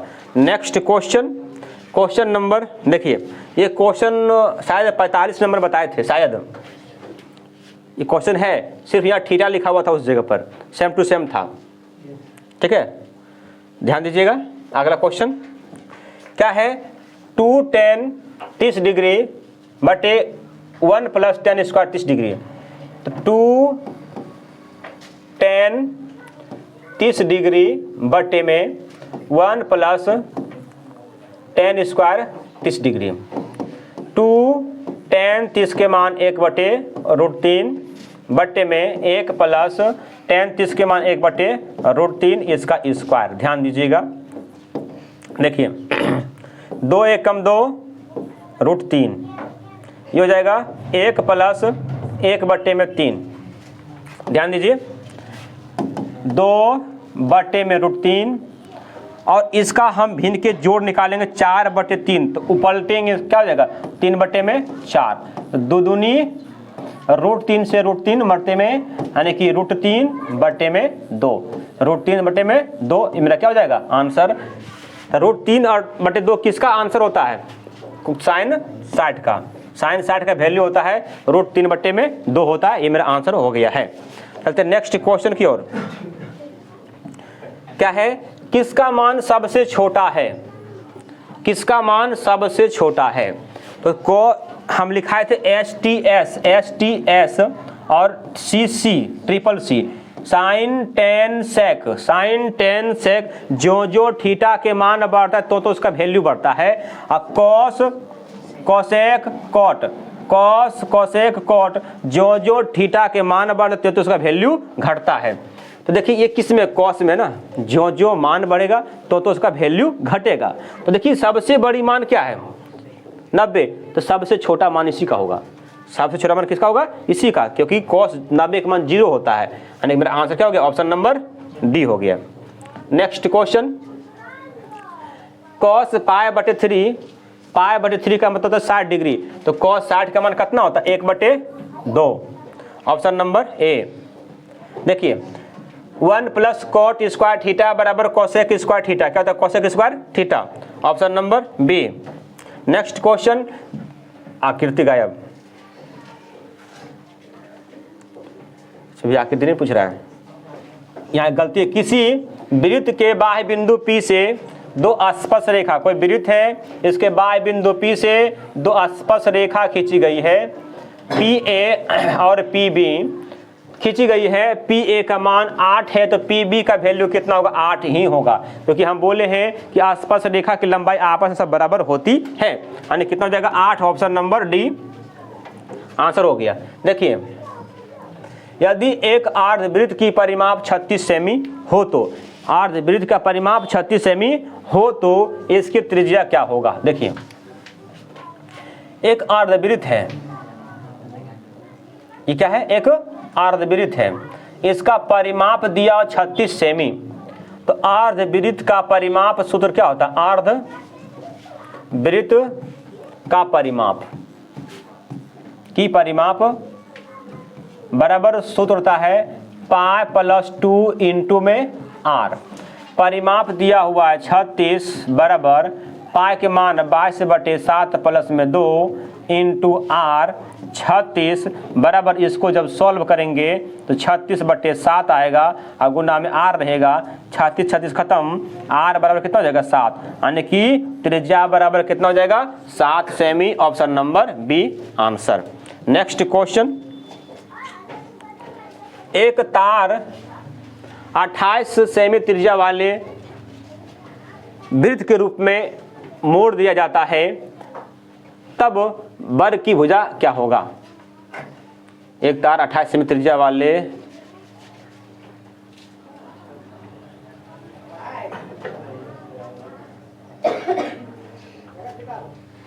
एक लिखल तो एक 28 सेमी तार लंबा होना चाहिए, वर्ग की भुजा क्या होगा, ऐसा होना चाहिए, है ना, नहीं कोई नहीं लिखल है।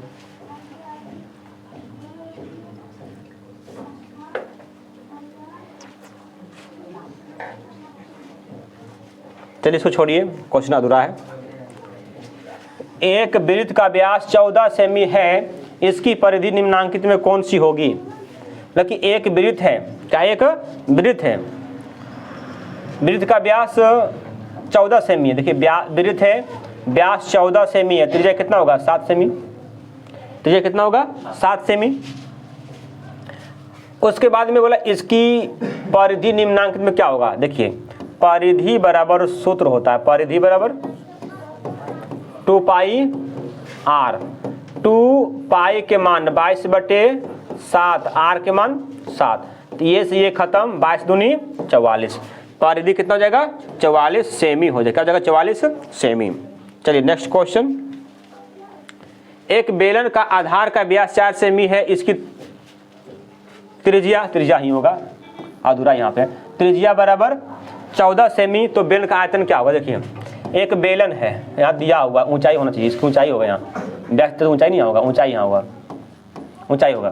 देखिए एक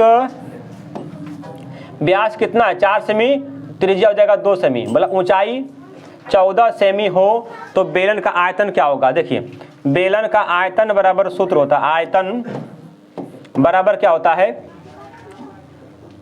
पाई R square H, pi R square H. Pi के मान 22/7, आर का मान 2 गुना 2, एच के मान 14, 7 दूनी 2 दूनी 4, 4 दूनी 8, अब 22 गुना 8, 8 दूनी 16, 8 दूनी 16 1 17, क्या हो गया 176 semi cube. Answer option number A, क्या देगा option number A. Next question, एक 14 सेमी लंबे बेलन का आयतन, बोला कि एक 14 सेमी लंबा है, 14 सेमी लंबा है सब एक बेलन, 11 सेमी किनारे पर बनाए गए घन, बोला कि 11 सेमी किनारा पर बनाए गए घन के आयतन के बराबर हो तो बेलन का व्यास क्या होगा। बोला कि इसका आयतन और इसका आयतन दोनों का बराबर है, लिखेंगे बेलन का आयतन बराबर घन का आयतन, तो बेलन का आयतन क्या होता है 2πr/h, ठीक है 2πr/h, पाई आर स्क्वायर ना होता है रे, πr²h, घन का आयतन L3 22/7, r का वैल्यू नहीं मालूम है, h का वैल्यू 14 है, बराबर में L 11 गुना 11 गुना 11, देखिए 7 दूनी 14, 11 दूनी 22, खत्म। अब क्या होगा r² बराबर 2 दूनी 4, 11 गुना 11/4, r बराबर √11 गुना 11/4, यानी कि r कितना हो जाएगा, r बराबर 11/2, 11/2 मैंने भागा देंगे तो 5.5, r बराबर 5.5। इसका आंसर हो जाएगा option number A, option number A right answer. समझ में आ गया होगा, आया, ठीक है। नेक्स्ट क्वेश्चन बोला गया है कि यदि x 3, 4, 5 का माध्य 4 हो तो x का मान क्या होगा। देखिए बोला कि इतना का माध्य 4 है, तो माध्य बराबर हम निकालेंगे कैसे, x + 3 + 4 + 5 के अंक है 4 अंक, 4 माध्य 4 दिया हुआ है। देखिए 5, 4, 9, 3, 12 प्लस x, यानी x प्लस 12/4, नीचे एक मानिए कोना कोनी गुना x + 12 बराबर 4 चौका 16, यानी कि x बराबर 16 माइनस में 12, यानी कि x बराबर कितना हो जाएगा 4, यानी कि इसका आंसर हो गया x का मान क्या होगा, यानी कि x के जगह पर 4 बिठेगा। चलिए देखिए, अब बोला है किसी वितरण के माध्य बहुलक और माध्य के बीच मूल संबंध क्या है।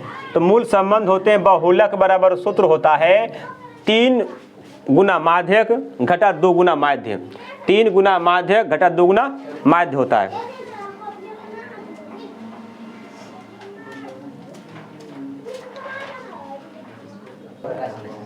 देखिए नेक्स्ट क्वेश्चन क्या है, किसी बारंबारता बंटन का बहुलेख आलेख होगा। सर क्वेश्चन सब गलती लिखल है, बहुत क्वेश्चन गलत लिखल है। आलेख द्वारा निम्नलिखित में से किससे निर्धारित किया जा सकता है, क्या होगा, बहुलक आलेख द्वारा क्या होगा, त्वरण होता है ना, त्वरण हम खींच सकते हैं। कैसे खींचेंगे, त्वरण खींच सकते हैं। देखिए नेक्स्ट क्वेश्चन क्या होगा, चरों को आरोही या अवरोही क्रम में रखने पर बीच वाले चर का मान कहलाएंगे तो वो माध्यिका होता है। बीच वाला माध्य क्या होता है, माध्यिका होता है। नेक्स्ट क्वेश्चन, अब बोला बहुलक क्या होगा, जो ज्यादा दिखे वो बहुलक, 3 ज्यादा दिख रहा है तो 3 मेरा बहुलक हो गया। नेक्स्ट क्वेश्चन, दो सिक्के उछालने में 2 पट आने की प्रायिकता। देखिए 2 सिक्का जब उछालेंगे तो हेड टेल और हेड टेल और टेल हेड, इतना ही आ सकता है। 2 सिक्के को अगर एक बार टॉस करेंगे, क्या करेंगे हम, एक बार जब टॉस करेंगे तो ये 4 कंडीशन ही हो सकता है। और क्वेश्चन बोला 2 पट यानी कि 2 हेड आने की प्रायिकता, दोनों में हेड आना है, तो एक ही जगह आया, एक हुआ, यानी इसका आंसर क्या हो जाएगा, 1 जो आया 1 और कुल कितना है 4, 1/4, option number D, option number D. Next question क्या है, 52 पत्तों की अच्छी तरह फेंटी गई गड्डी में से एक पत्ता निकाला जाता है तो इक्का प्राप्त होने की प्रायिकता। देखिए एक ताश की गड्डी है और उस गड्डी में 52 पत्ता होता है और 13 तरह के पत्ता होता है, इक्का, दहला, नहला, उसका नाम भी हमने जानते हैं, बेगी, गुलाम, बासा, चिड़िया रेडी नहीं होता, चिड़िया पत्ता होता है वो अलग होता है, दुग्गी, तिग्गी, पंजा, छक्का, सत्ता, अट्ठा, नहला, दहला होता है ना, 13 तरह का पत्ता होता है। मतलब कि एक इक्का भी होता है, एक इक्का भी होता है। तो इक्का का जो संख्या है वो कितना है, 4 गो है। अब कुल जो पत्ता है, कुल पत्ता, कुल ताश का पत्ता कितना है? 52 है। तो बोला कि इक्का प्राप्त होने की प्रायिकता क्या होगा? देखिए P ऑफ E 4/52, 13 चौका 52, यानी कि 1/, क्या हो जाएगा? 13, 1/13। तो 1/13 ऑप्शन नंबर क्या है? Option number C. Option number C is the right answer.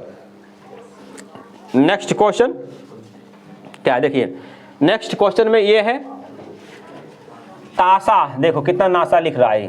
ताशा मैंने ताश होगा यहाँ पे, ताशा नहीं होगा। ताश के 52 पत्तों की अच्छी तरह फेंटी गई गड्डी से एक पत्ता निकाला जाता है। कौन सा? देखिए लिखा हुआ है तस्वीर वाला, तस्वीर वाला फोटो। तो तस्वीर वाला फोटो किसको बोलते हैं? एक बैगी, बादशाह, अरे बादशाह होता है, रानी होता है, अरे कौन होता है? जोकर ना, जोकर ना होता है, जोकर। तो 3 गो पत्ती होती है जिसे फोटो लगा होता है, फेस होता है, जैसे हम जिसे दिख रहे ना, जैसे मेरा फेस है तो फेस लगा होता है। तो 3 पत्ती होता है और तीनों पत्ती में 4-4 पत्ती, 4 12 पत्ती, यानी कि N ऑफ E कितना हो गया? नंबर ऑफ 12 गो, और N ऑफ S कुल कितना होगा? 52 पत्ती। तब P ऑफ E क्या होगा? तब P ऑफ E होगा 12/52। क्या करता है? 2 से 6 13, सॉरी 26, फिर कट रहा है 3 13, यानी कि 3/13। देखिए 3/13 किसमें? Option number A is the right answer हो जाएगा। और इसी के साथ आप लोगों का ऑब्जेक्टिव समाप्त हो चुका है। और जो पैटर्न पढ़ाया गया यही पैटर्न आपका एग्जाम में पूछा जाएगा, इससे हट का पैटर्न नहीं रहेगा, यही पैटर्न रहेगा। तो आप लोग इस तरह का हिसाब का रिवाइजिंग करें और इस तरह का हिसाब को बनाइए और देखिए। चलते हम लोग लघुत्तरीय क्वेश्चन में। देखिए ये लघुत्तरीय क्वेश्चन है। यूक्लिड विभाजकता प्रमेय का प्रयोग कर 306 तथा 657 का मौसो निकालें। ध्यान दीजिएगा, ये दोनों में बड़ा क्या है। अब हम लोग लघु उत्तरीय क्वेश्चन 2 नंबरिया में आ चुके हैं, 2 नंबर 3 नंबरिया में आ चुके हैं। अब इसके बाद हम लोग 30 क्वेश्चन देखेंगे। 30 क्वेश्चन के बाद 8 क्वेश्चन दीर्घोत्तरीय देखेंगे हम लोग।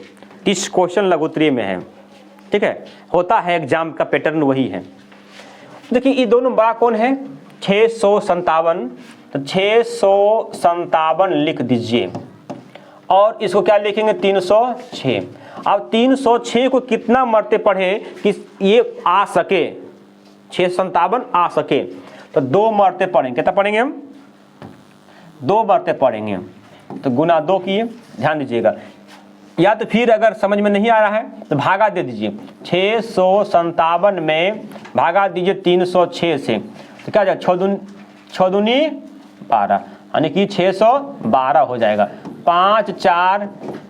अब देखिए 2 से गुना किए तो इतना आ गया 512, घड़ कितना है? 45। इस 45 को जोड़ दीजिए, 45 को जोड़ दीजिए। देखिए फिर इसको यहाँ लिखिए 306 बराबर, और शेष को यहाँ लिखिए।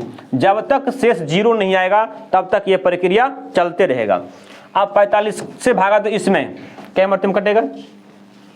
नहीं मालूम मुझे, भागा देखते हैं। तो 306 में भागा देंगे 45 से, क्या मतलब कटेगा? 6 मरते, 6 देते हैं, 6 5 30, बाकी 3, 6 चौक 24, 3 27, 6 3 36 आया। जब 6 मरते भागा दिए कितना आया? 36। अभी भी शेष 0 नहीं हुआ है। चलिए फिर 45 को इधर लाइए बराबर 36 से भागा दीजिए, तो 36 एकम 36, 36 एकम 36, शेष कितना बचा? शेष कितना बचा? 9। तो 9, फिर शेष अभी नहीं हुआ है 0, फिर लाइए 36 बराबर 9 को लीजिए यहाँ, 9 चौका 36, शेष हो गया 0। अब मेरा हिसाब बन चुका है मो 100 बराबर। तो मो 100 बराबर क्या हो जाएगा? ध्यान दीजिए, जिससे पूरा पूरी कटे वही मो 100 होगा। तो पूरा पूरी किससे कटा है? 9 से नहीं कटा है, जिसका मो 100 कितना हो जाएगा? 9 हो जाएगा। ये मेरा आंसर हो गया। आशा करता आप लोग को समझ में ये आया होगा। 2 नंबर अगर समझ में आ गया तो आप लोग 2 नंबर उठा लीजिए, ठीक है। चलिए नेक्स्ट क्वेश्चन। सब क्वेश्चन में गलती लिखल की पढ़िए, पर मनन करो, सब क्वेश्चन गलती लिखल है, तो मास्टर छापा नहीं हो जाएगा क्वेश्चन में, है ना? नहीं बोलेगा, जो यूट्यूब पर देखेगा वही नहीं बोलेगा। देखिए लिखा हुआ है 2x + 3y बराबर 11। अब देखिए इसको समीकरण 1 मान लीजिए, 2x - 4y बराबर -24 बराबर समीकरण 2 हो गया।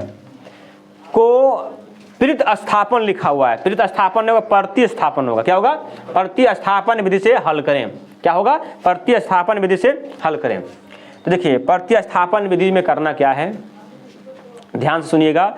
किसी एक को हल करना है, किसी समीकरण एक को, चाहे 2 को हल कीजिए चाहे 1 को हल कीजिए, ये अपना मर्जी है, ठीक है। देखिए समीकरण 1 से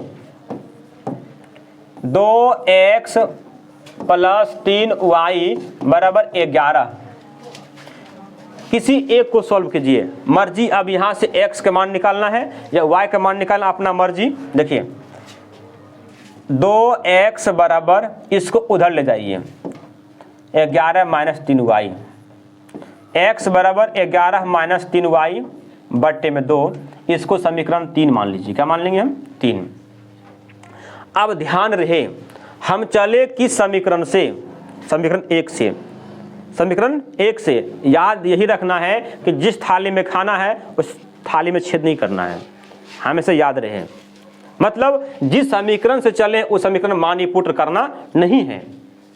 लेकिन अभी के ज़माने में क्या है, लोग जिस थाली में खाता है उस थाली में पीट पीट के छेद करता है ना? छेद नहीं करना है। देखिए क्या हो जाएगा, समीकरण 2 में x का मान रखने पर 2 में क्यों रखे? अभी हम जस्ट बोले कि जिस थाली में खाना उस थाली में छेद नहीं करना है। इस थाली कौन सा खाए? 1 में खाए, तो मान किस में रखना है? 2 में रखना है। अगर 1 में रख देंगे दाल बच जाएगा ना, छेद न हो गया, है ना? इसमें नहीं छेद करना है। देखिए तो 2 में क्या है? 2x, तो x का वैल्यू हो गया कितना? 11 माइनस हल्ला प्लस में, माइनस में है ना, माइनस में 4y बराबर में -24। ध्यान दीजिएगा। देखिए ये से ये कट गया, जब कट गया तो क्या करेंगे हम? यहाँ क्या बचा? 11 - 3y - 4y बराबर में -24। देखिए अब 11 उधर, 4y और 3y -7y, -7y बराबर -24, और ये 11 जाएगा उधर उस पार, तो माइनस में 11, -7y बराबर -35, माइनस से माइनस खत्म, y बराबर 35, अब बट्टे में 7, 7 बचे 35, y बराबर 5। देखिए अब देखिए समीकरण 3 में हम अब यहाँ से कोनों में रख सकते हैं, लेकिन 3 आधा सोल्व होल है, जल्दी बन जाएगा ना, तो इसी में रख देंगे मान। समीकरण 3 में y का मान रखने पर, y का मान रखने पर, देखिए 3 है, x बराबर 11 माइनस 3, y का मान कितना है? 5 बटे में 2। देखिए x बराबर 11, 5 तिया 15 बटे में 2, यानी कि x बराबर -4 बटे में 2, 2 दूनी 4, यानी कि x बराबर -2। क्या हो गया? -2। एक आंसर मेरा ये हो गया और एक आंसर मेरा ये हो गया। चलिए आप लोग इसको स्क्रीनशॉट लीजिए, अच्छा रहेगा, ले लिए सब लोग। चलिए आगे बढ़ते हैं। हाँ स्क्रीनशॉट लिया करो। अब क्या है? द्विघात बहुपद x² + 7x + 10 के शून्यकों को ज्ञात कीजिए। ध्यान रहे, देखिए शून्यक निकालना है। इसका नियम हम बता चुके ऑब्जेक्टिव में, सब्जेक्टिव प्लस ऑब्जेक्टिव दोनों तरह बता दिए हैं। क्या करना है? x² + 7x + 10 बराबर में 0। इसको फैक्टर कीजिए, क्या हो जाएगा, x square plus 5x plus 2x plus 10 बराबर में 0। ये दोनों में कॉमन ले लिए x प्लस 5 प्लस 2 कॉमन ले लिए, x प्लस 5 दूनी 10 बराबर में 0। ये दो में एगो लिखेंगे x plus 5 into x plus 2 बराबर में 0। अब यहाँ से दो पार्ट बांटेंगे, x प्लस 5 बराबर 0 और x प्लस 2 बराबर में 0, x बराबर -2 और x बराबर -5। एक आंसर ये हो गया और एक आंसर हो गया, और इसी के साथ आज का सेशन समाप्त हो गया।